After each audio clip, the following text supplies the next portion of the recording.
இன்னைக்கு பாகிஸ்தான் உலகத்திலேயே அந்த நாட்டு மக்களால் மிகவும் மதிக்கப்படும் ஆர்மின்னு அதுதான். ஆனால் ஆரம்பித்த நாள் முதல் இன்று வரைக்கும் ஒரு போரை கூட வென்றதில்லை.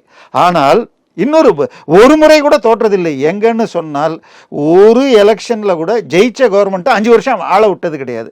ஸோ அந்த பாகிஸ்தானை பொறுத்தவரை மக்களிடம் ஒரு பொய்யான தோற்றத்தை வைத்து இந்திய எதிர்ப்பை வச்சுக்கிட்டு முஸ்லீம் மதவெறியை தூண்டிக்கிட்டு ஜனநாயகத்தை படுகொலை செஞ்சுக்கிட்டு ஆட்சி பண்ணிகிட்டு இருக்காங்க.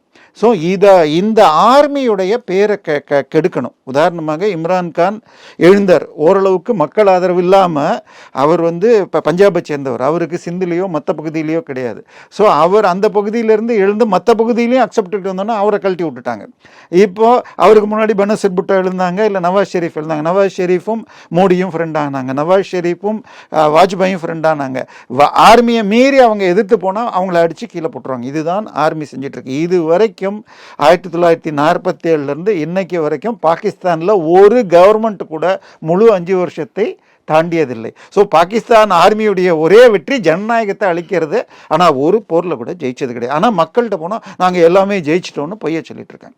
ஸோ இப்போ இவங்க என்ன பண்ணுறாங்கன்னு பார்த்தால், உதாரணமாக போன மாதம் நமக்கு பக்கத்தில் இருக்கிற இந்த ப்ராவின்ஸில் உங்களுக்கு ஒரு ட்ரெயினை பிடிச்சிட்டு பண்ணாங்க. ஸோ அங்கே அந்த பகுதி முழுக்க உங்களுக்கு மக்கள் பாகிஸ்தானை விட்டு நான் பிரியணும்னு இருக்காங்க. காஷ்மீரில் இப்போ நமக்கு இந்தியா கிட்ட இருக்கிற காஷ்மீர் இன்னொரு பகுதி பாகிஸ்தான் ஆக்குபைடு காஷ்மீர்னு நம்ம சொல்கிறோம், அவங்க ஆசாதி காஷ்மீர்பாங்க. ஆனால் உங்களுக்கு ஒரு ஸ்டாம்ப் ஒன்று அனுப்புகிறேன். 1955 பாகிஸ்தான் வெளியிட்ட ஸ்டாம்பில் பிஓகே அவங்க பகுதி கிடையாது. நேருடைய ஆட்சியில் கொஞ்சம் கொஞ்சமாக தைரியம் அவங்க அது எங்களுடைய பகுதின்னு சொல்ல ஆரம்பித்தாங்க. ஆனால் ஸ்டாம்பில் கூட போடல. ஸோ இன்னைக்கு பாகிஸ்தான் காஷ்மீர் வளர வளர கிட்டத்தட்ட போன வருஷம் 1 கோடிக்கும் அதிகமான டூரிஸ்ட்டு அங்கே போயிருக்காங்க. சார், ஒரு டூரிஸ்ட்டு போனான்னா இங்கேருந்து ஃப்ளைட்டில் தான் போகணும். ஃப்ளைட்டில் போனால் ஹோட்டலில் தங்குறதுக்கு ஒரு நாளைக்கு 4000 ரூபா, 4 நாள் தங்கினா 20000 ரூபா. குறைஞ்சபட்சம் ஒரு டூரிஸ்ட்டு ஒரு ஃபேமிலி 3 பேர் போனால் கூட 1 லட்ச ரூபா செலவு பண்ணுறான்னா 1 கோடி பேர்னா 30 லட்சம் டூ ஃபேமிலின்னு வச்சுக்கிட்டிங்கன்னா இன்னும் ஒருத்தர் தனியாக போகிறதும் இருக்கும்.